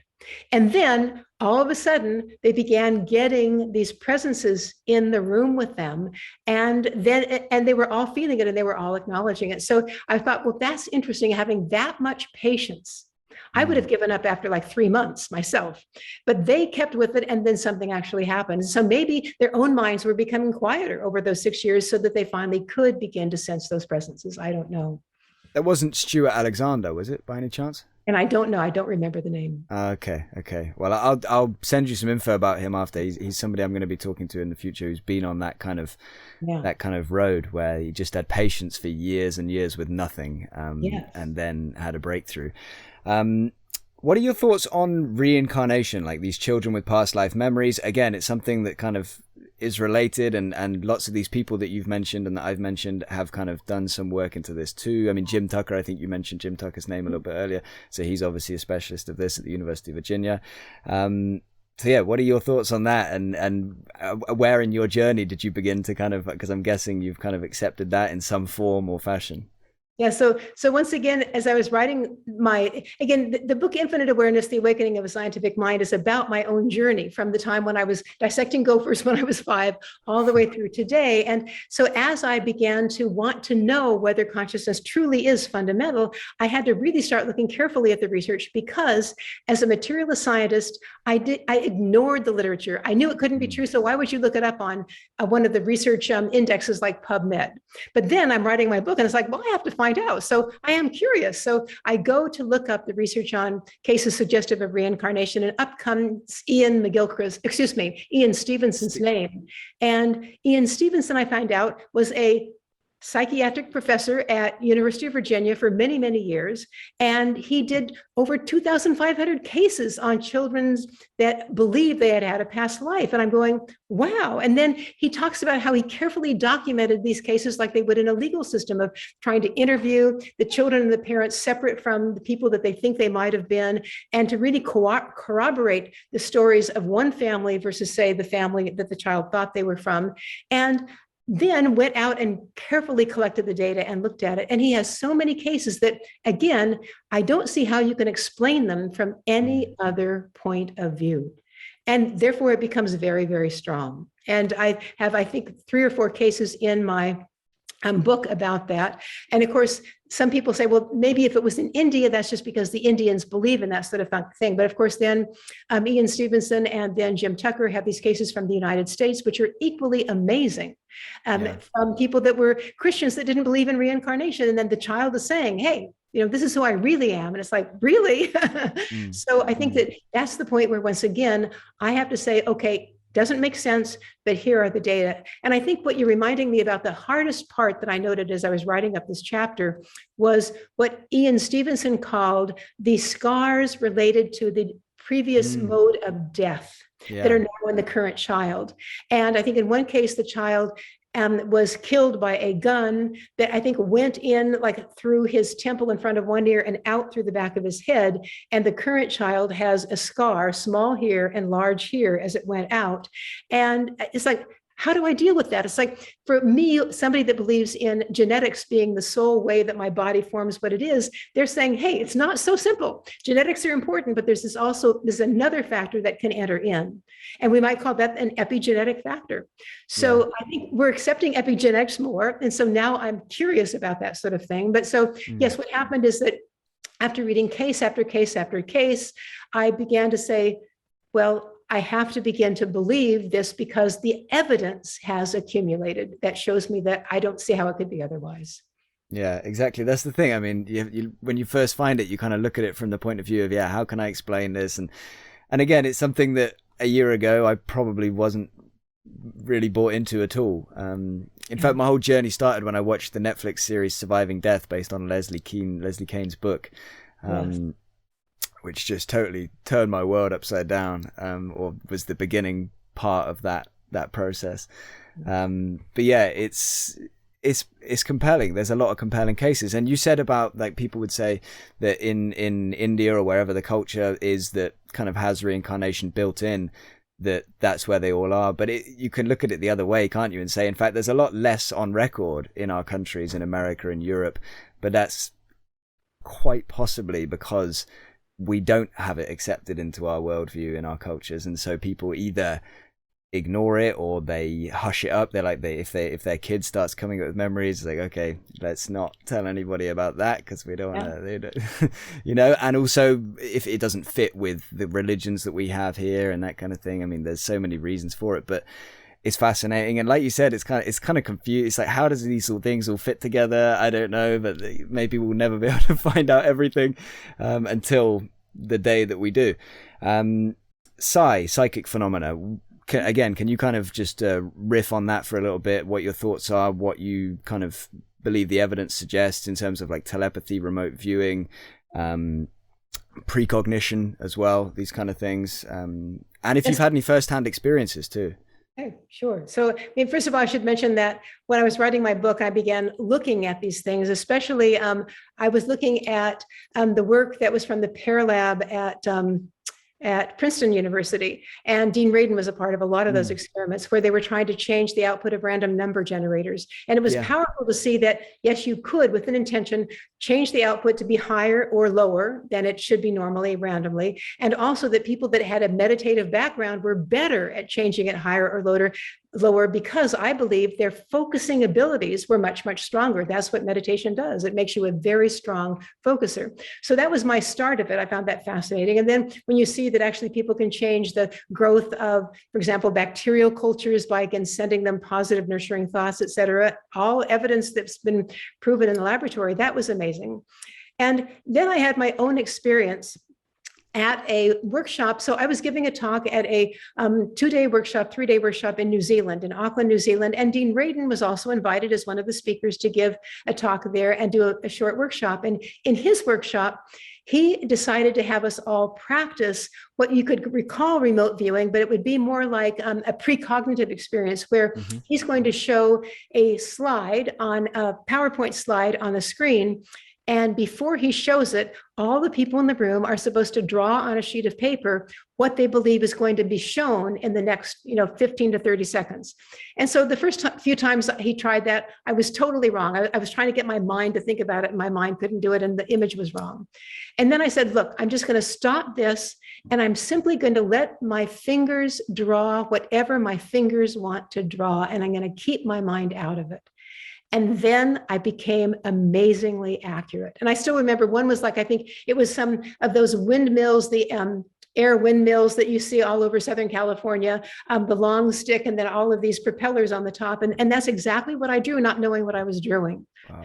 So it was like, again, in a wake-up call for me. Well, I can do it, but I don't know how to let my mind get out of the way most of the time. Yeah. And there it was. So then I began reading all the more about it. And I highly recommend a book by a woman named Elizabeth Mayer. It's called Extraordinary Knowing, that was written, I think, a number of years ago. She actually, unfortunately, died not too long after she wrote the book, but it's about all of these ways of extraordinary knowing that are these psychic phenomena. And she goes into detail on, of course, the Stanford Research Institute remote viewing research, and exactly how that seemed to work again, where you're quieting the mind down, and then these various people that were very, very good at it could work for our Defense Department and find out what was happening in the Soviet Union building submarines in Siberia, and then actually draw pictures of it, and then it could be corroborated later on. So what was interesting to me, though, is that even though they had careful data on all of these phenomena, the Defense Department, partly because I think it was the National Research Council, doesn't believe this is possible because we're in a materialistic world and there can be no non-local communication. They basically ended up writing a report saying there was nothing that was actually proven, that this was all hogwash and they were going to end the program. And it's like, why on earth couldn't they be curious enough to carefully look at the data instead of trying to ignore any data that was positive and only looking at a few trials that were negative? I think it's a powerful book because she carefully goes into the whole process of how that system was, the set of research studies was shut down, because you get the scientists in. And the other thing I think interesting about the scientists, what I think she said, one of the researchers at SRI said, Stanford Research Institute, is that the highest level scientists are actually curious. It's the middle management who are the more, what I would call the more mediocre thinkers, that say this can't be. And so they don't want to go there. And so they basically shut it down. So it's one of those great things. And it's sort of sad that in our society right now, we have a battle between two worldviews. Yeah. And interestingly, I think our general public is a little bit more open and curious. Like, I mean, you and me and others, and most of the middle management scientists are not curious enough to really look in carefully. Yeah, I agree. It's funny that Dean Radin, I never know which pronunciation, but he's kind of the guy that got me to open to this topic as well. Yeah. Via his book, The Conscious Universe, which was kind of my next stepping stone after Leslie's surviving death. But yeah, it's just fascinating, and it's still totally not accepted that there is a massive body of evidence suggesting that there is something, right? Right. And what he kind of says in the book, and it's so true, is that even if it's only like a 1%, even if it's only the tiniest effect, if there's any effect, like non-locally, then that is huge. That's profound.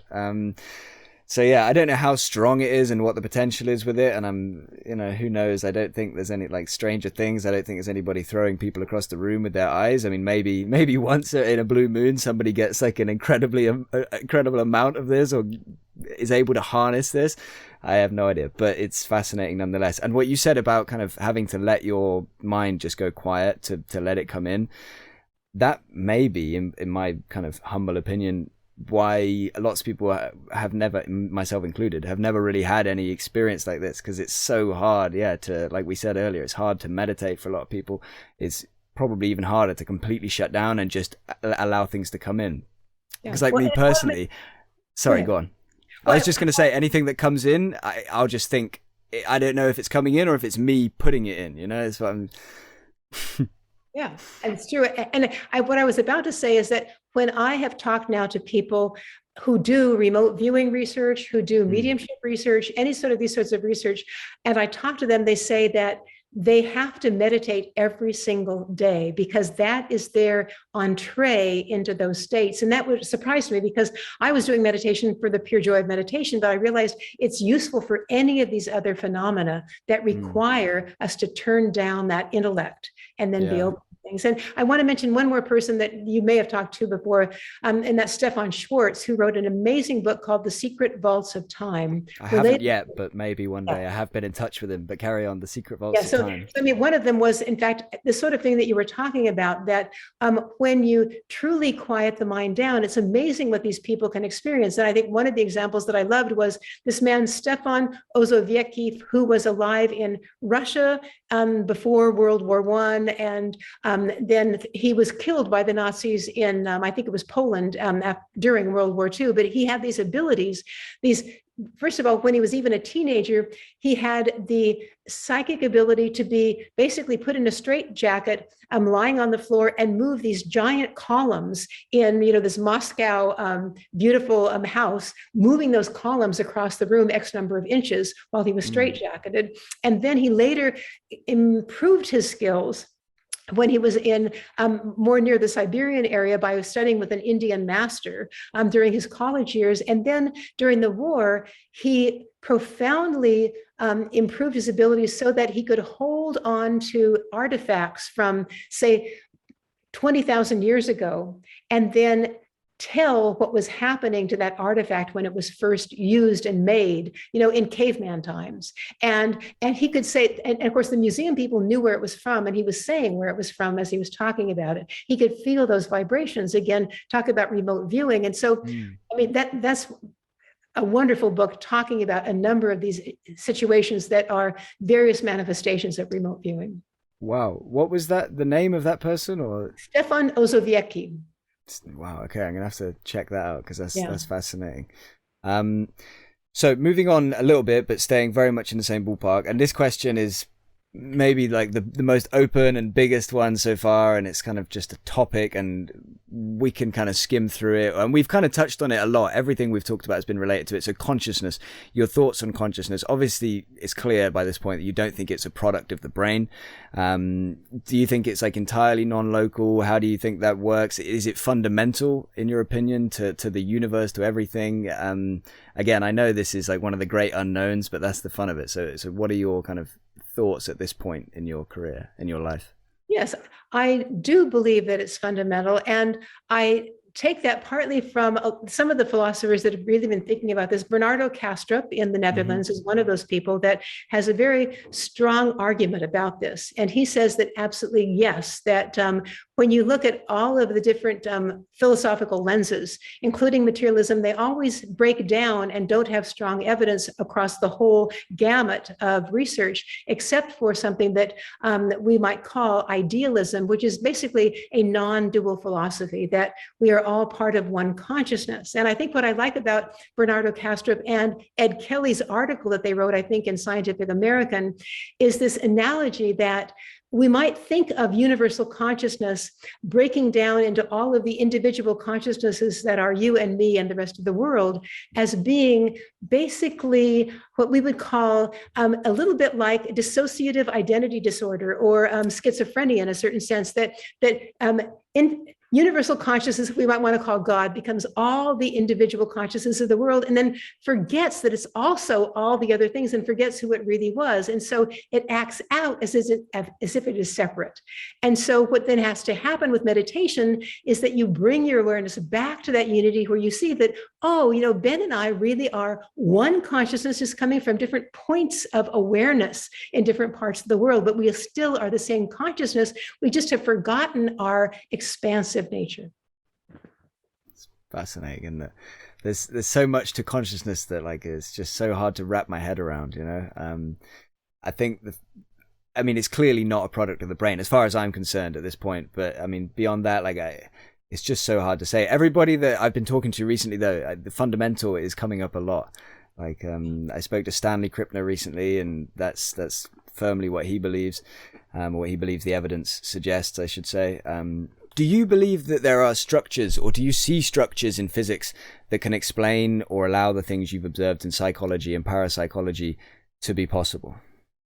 I do. And again, I'm not a quantum physicist, but I think that when I talk to people who are quantum physicists, they absolutely believe that's the case. And one example is Federico Fagin, originally from Italy. He wrote a book called Silicon, which again, I highly recommend, where he actually is the inventor of the microprocessor in Silicon Valley in California, which has made him billions of dollars. And in the middle of doing all of this, when he was trying to create a computer that was conscious, he realized that's never going to happen. And he also had an amazing spiritual experience where he had this energy of light and love, flowing outward into the world from his heart in the middle of the night. And the way he described it is he began to realize that he is both a particle and a wave within infinite consciousness. He's that individual identity of feeling he's Federico Facchin, but he's also a part of this broader like awareness. And he, being a physicist by background, has written a wonderful chapter in Ed Kelly's book that talks about this. And he, again, Silicon also does the same thing, his own book. So I think that when I listen to the quantum physicists who also have this wider understanding and viewpoint, their arguments sound very, very plausible to me as a neuroscientist. Yeah, I agree. The thing with the wave and the particle is like the double slit experiment, isn't it? That's like some mind blowing stuff. Yeah. What do you believe needs to change for the mainstream, the mainstream, to fully accept that a materialist worldview is not fully aligned with and hence does not fully explain reality? It's an interesting point. And I think that there are a couple of things. One is that partly our worldview determines exactly how we actually treat the planet, each other, and ourselves. And so we need to shift our worldview to become a broader worldview that says consciousness may, in fact, be more than just the product of our brain. So that's the first thing. But how do we do that? And one thing I would suggest is that we just, from the beginning of children's education, we actually put a little bit more time into quieting the mind down. I mean, quieting the mind down is not a religious practice. It's just quieting the mind so that you can get in touch with your creativity. So if we start with that and we train children in mindfulness, and I know that in a number of countries, they're actually in the political organizations of the country, different groups are actually practicing mindfulness within their political units. And in fact, in Britain, I think there is a group in Parliament that does that. There's a particular congressman in the United States that's beginning to try to work on that. So again, taking it beyond spirituality and religion per se, but just saying, let's sit down and see what happens when we quiet the mind down. Do we then perhaps access a part of us that sees what I would call an umbrella view over the polar opposites of the political divisions that we have in the United States and throughout the world right now? In terms of quieting the mind down, do you think that we're like going further and further away from that in some ways? And I mean this in terms of like mobile phones and social media, and the fact that nowadays mobile phone is like a computer in your hand, and like an advanced one compared to 20 years ago. Like, because again, I'm using myself as an example. I'm probably not the worst, but I'm definitely not the best. Like pretty much every time, at least sometimes, some days, every time you have a tiny 1 minute, 2 minute break, 10-minute, whatever it is, you're on your phone. Like, and I'm sure you're not, but lots of people are like, they'll just have a 2-minute gap in between things. And the habit is just get your phone out and just scroll on something, click on some app and scroll. And so I personally find myself sometimes slipping into that. And I just feel like I don't even get 5 minutes in a day where my brain is quiet, because I'm either, if I'm relaxing, I'm watching Netflix, or if I'm doing nothing, I'm on my phone, or I'm reading, or I'm talking to somebody. I just never sit and do nothing. And I guess before mobile phones, before the internet, it would have been so much more common, even for somebody who'd never meditate and never said the word mindfulness out loud, just to be, like you said earlier, just to be. Like, you go and sit in your garden and you just listen to the birds and look at the sky. Whereas that, I feel like we're losing that, really fast. Absolutely. And I think that that's the biggest habit that we've gotten into, with information being so available. And it's like, who really cares in the long run about how many of those Netflix videos I've seen on consciousness or near-death experiences versus having the experience myself of the stillness of my mind? And I'll give you an example of a New Yorker cartoon that I love, and I'm going to have to like put it in front of me all the time. It's a cartoon showing two doors, for example, like, into some building. And the first door says, lectures on heaven. And the second door says heaven. And everybody is lined up at the lectures on heaven. Nobody is going into the other door. And that, to me, is what meditation is about. And I get caught up in it too. I'm constantly reading books on consciousness. It's like, wait a minute, what about sitting out there and just being in nature and being consciousness, rather than reading one more article on it and distracting myself? Yeah. And even then, on another level, it's like sometimes when you're out in nature and you haven't got your phone in your hand, you're thinking about, I'm going to go home and I've got to send these emails and I'm going to watch this thing tonight. And, it's so hard to get away from it sometimes. The technology and the advancements we've had, as great as they are on one hand, like can be a real, I don't know what the word is, but they're a blessing and a curse, right? Yeah. Well, and for me, the key for myself is to say, what do I want? Do I want peace and tranquility and contentment? Or do I want to solve these problems that I can solve a little bit later on? And then just keep remembering that, oh yeah, the peace and tranquility come from letting those chores go away until I get back home again. Yeah, absolutely. You're also, so we talked about the research director for the International Association in Near-Death Studies. You're also the president of the Academy for Advancement of Post-Materialist Sciences. So can you just tell me a little bit about the Academy and what you do there, just for a couple of minutes? Yes. I find that that's been a wonderful academy, partly because we have not only researchers interested in consciousness and its fundamental nature, but also students. And we have a student section. And so about every quarter of the year, 4 times a year, we get all of our students together with me and another one of the faculty members, and we talk about how they can network, how they can find universities where they might do this sort of research. And we include them in some of our projects. So one of the students right now is actually working with us on the Terminal Lucidity project with the group from Virginia and England and around the world. So it allows them to jump into research a little bit early and get training with experts. So that's one of the things we do. And we also are publishing volumes, and I highly recommend the volume that we have just put out. It's now on Kindle and soon it will be in paperback, called Spiritual Awakenings. And I'm just going to look at it right now. It's Scientists and Academics Describe Their Experiences. So the beauty I'll try and put all these links, by the way, in the description to all the books we've mentioned and all of your other books and everything like that. But please carry on. So this book was, I'll maybe take a step back. When we were doing our first 2 volumes, we were doing them on, like, is consciousness primary? These basic philosophical questions. And then I was saying, okay, you're the president. I was told you need to come up with the topic for our next book. And I realized, wow, this is a great opportunity. I want to look at scientists and academics' own experiences of awakening and transformation and document them. So we have 57 different scientists and academics and how they had a spiritual awakening in their life, what it was like, and then how it transformed their life. And they are powerful experiences. So it's like, and for somebody that doesn't have a long attention span, you can read 1 or 2 at a time. They're about 4 pages each, and they are amazing. So I highly recommend that book as our current book. And so what we're trying to do is educate the public in this way through these books that are easy to read. And then I also am working with David Lorimer of the Scientific and Medical Network and the Galileo Commission. He's my next guest. Yay. Okay. So yes, David Lorimer is a person that I have just really enjoyed working with, because he has allowed me, as the president of the AAPS, to be much more effective in the world, because he combines with me and we collaborate on projects like this book. So he has basically supported or sponsored this book with his organization, so that it makes it much more easeful to actually interact with the scientists around the world and have the book come out. So he is, just like me, very, very dedicated to sharing this information, both with other scientists, with the world in general, and with students, to try to educate them as to how they can begin to do research in the area. Wow. Yeah, that sounds awesome. And that book does sound really cool. Like I said, I'll put a link in the description. So we talked about this a lot, like, what happens after we die, but I haven't asked you kind of directly. So you do believe, or do you believe, that consciousness in some form or another can survive, or does survive the death of our body, our bodily death? And to tag on to that, already massive question, do you believe that personality in some form could be retained? Yes, and I think that that's obviously a controversial subject, even among people that believe in that consciousness survives death. So I think most people that I know right now in this particular realm of research believe that consciousness survives death, but the question is, how does it? And some people say, well, you simply merge back into like this infinite awareness, and you're aware of everything going on around you, but you let go of your personality.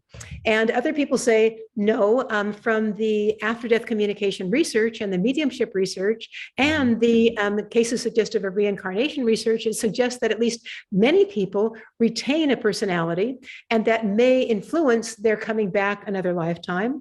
And it also seems to influence their communication with their loved ones back in this world.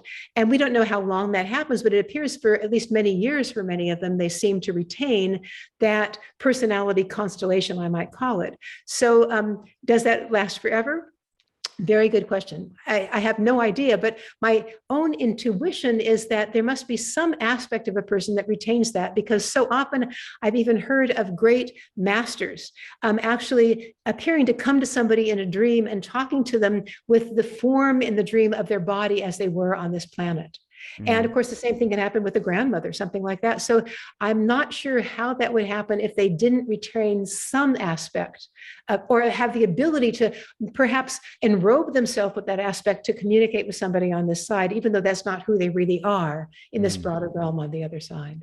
Yeah, that's interesting that you say that about the enrobing themselves with something, because there's quite a lot of cases, aren't there, where I've heard of people that would sense a loved one in the room or something, and they'll smell the cologne, or they'll smell something to do with them, or things like that. It's not always visual or even kind of telepathic or mental or anything like that. It can be something else. But I think it's just so fascinating. Like, I mean, it is, of course, what happens afterwards, and there's so much to it that we've talked about already today, like mediumship, the reincarnation, like you say.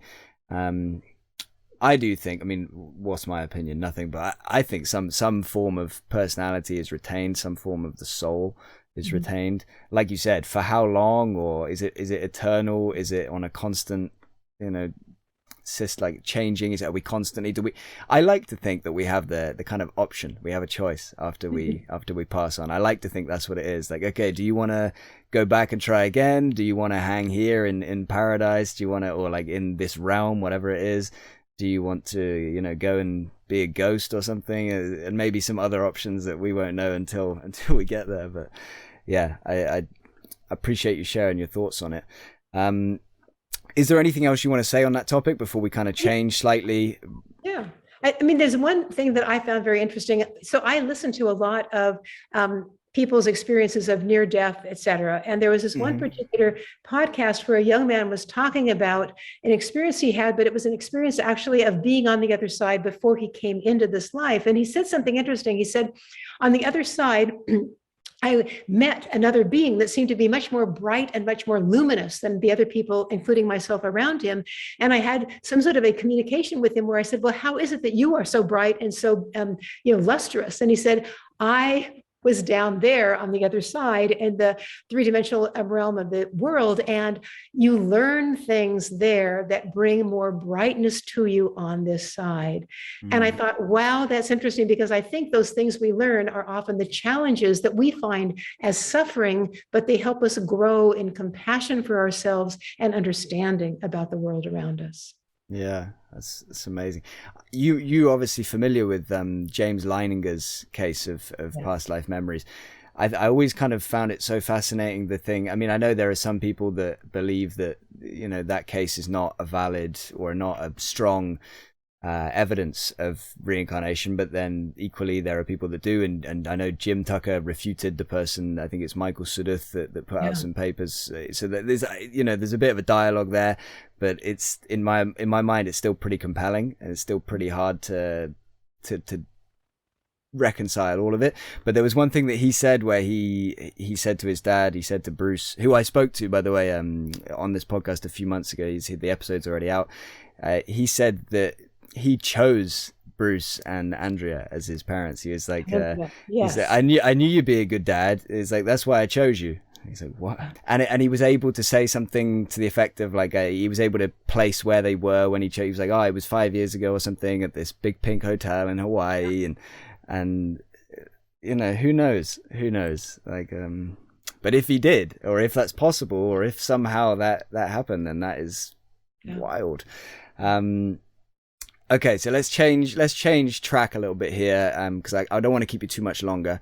Just got a couple of questions left before I let you get going. On UFOs, because that's obviously something that I like to delve into on this podcast too, in a big way. What are your thoughts? Have you come across anybody have you ever seen one? Have you aware of much of the research into it, or much of the the happenings recently? So I guess let's start there with your kind of general. Yes. And I've never seen a UFO myself. At the same time, I was at a conference at SLN with Jeff Kripal, who does a lot of research in this area. And again, he's at Rice University. He's a very, very credible academic. And I what I found interesting about him is he said that when he has looked at a lot of these cases related to UFOs, is that he was looking at them also related to cases of people seeing lights and other things throughout like the last 2,000 years that are described in history. Mm-hmm. And what he mentioned was that, in fact, it's probably that these have occurred throughout history, and they might be spiritual visions, or they might be actual real realities, but everybody interprets them in a different way depending on their view of the world. So 2,000 years ago, we didn't talk about UFOs, so they were called something else. They might have been called angels coming down, these bright angels speaking to them. And now we have a different view based on the filters of our brain and how we interpret them today. So they may be universal phenomena, and they could be beings from other planets or something like that. We don't know, but certainly there are a lot of characteristics that are simpler across the ages. Yeah, it's fascinating when you look, going back in time. I mean, there's so many accounts, but also like paintings and things like that. I think you're right that there could be some kind of bizarre overlap between all of this. I don't know if there is, and I certainly don't think that would explain all of the UFO stuff. I think the most simple explanation for a lot of it would be that it's just an extraterrestrial civilization coming here in some physical craft. I think that will explain some of it, and that certainly would be one of the easier to stomach claims. But then who knows? And there's all things with orbs, right? And there's things with orbs that relate to near-death experiences and consciousness, and so who knows how far that goes. Have you ever heard of, I think it's called CE5. So it's like, basically, have you ever come across anybody that contacted a conscious non-human entity via meditation, say like these UFO pilots, basically, whoever they are or whatever the UFO are? I have. No, okay. Because that's the thing that I think it's becoming more known. Mm-hmm. I don't know the intricacies of it, but I think you basically kind of meditate, and some people claim that they are able to communicate with these lights in the sky or whatever is going on there, and they're able to elicit some kind of visible response. I've never tried it. I don't know. I don't really have a strong opinion on it one way or another, but I think it's quite fascinating, and it ties in again to a lot of this stuff. What about Dr. Gary Nolan? Have you ever come across any of his research? No, I haven't. Okay. I mean, I'll send you a link after this as well. Or I'll put it in the description too. Now I say that. But he just did a fascinating interview with, and I don't agree with this guy's politics generally speaking, but Tucker Carlson in America, on like some mainstream show, talking all about his work, where he's done work on people that have had UFO encounters and the physical changes that he's observed in the brain after this encounter. And like, I don't know the intricacies of it, but it's pretty fascinating stuff. Like it's kind of the more hard science of the UFO stuff, I guess. But it's something, maybe you should have a look at it. It's really, really interesting. I'll send you the links after. So I got a couple of questions left, and then I'll let you get going. Pretty much everything we've discussed so far is very strange in its own way, and a lot of people listening will be thinking a lot of it is very out there. A majority of people will probably dismiss a lot of it actually without really looking into it. But what would you say is like the strangest phenomenon that you've researched that most people would dismiss, but that you are confident or believe or think that there is something to? Well, actually what I would probably go back to are some of the near-death experiences that people have had that Bruce Grayson and others have documented, because I think when I tell my scientific colleagues that a person basically was flatlined and they then left their operating room, and I think in one case, a story of one person, they literally went through these different stories of the hospital, and the next story up, they found, and they're telling now that the nurse, after they've awakened at the end of this, that there were all of these strange, like they looked like mannequins that were around this whole room, and they were in all these odd positions, and there were all of these computers in the center of the room. And she then talked about going further up and going, beyond everything. And when the nurse actually is talking to her afterwards, the nurse realizes that that is their particular laboratory where they're training the nurses in cardiopulmonary resuscitation and all these sorts of things with mannequins. So in fact, the person had seen something that nobody would know about that was right, the next floor up. So it's like, to me, those are strange from our regular point of view. And to me, those are the examples of why I believe that consciousness exists beyond the activity of the brain and the cardiac rhythms of our heart. Yeah, absolutely. There's another one that you just reminded me of where a woman just woke up from I think she was rushed into hospital for some kind of emergency surgery. And I think she was traveling as well, so she wasn't from the area. And anyway, I think she woke up and spoke to a nurse and said that she had seen, I may be getting like little bits wrong here, but some kind of shoe on a windowsill, like a few floors up. Have you heard of this one? Exactly, the tennis shoe. Yes. Yeah. And I just, again, I thought it's so hard to reconcile, because again, even if you really want to try and find a materialist explanation, you'd say, okay, so she knows the area, she knows the hospital, she knows the layout, she got one of her friends to plant that there. But then you say, okay, it's an emergency surgery. It's not even a planned surgery. So yeah, it's I mean, it clearly points to something, like you say, that some part of the brain at least is non-local. As a neuroscientist, what would you say to people who think that we are just computers made of meat, or we're all brain, or that they think all of this is just wishful thinking? What do you say to those people? Because you must come across them as well in your everyday life. You must come up with colleagues, I'm guessing friends. I'm guessing it comes kind of from all angles sometimes. So what is your go-to response? I think my go-to response is I ask them to be curious and really look at the literature.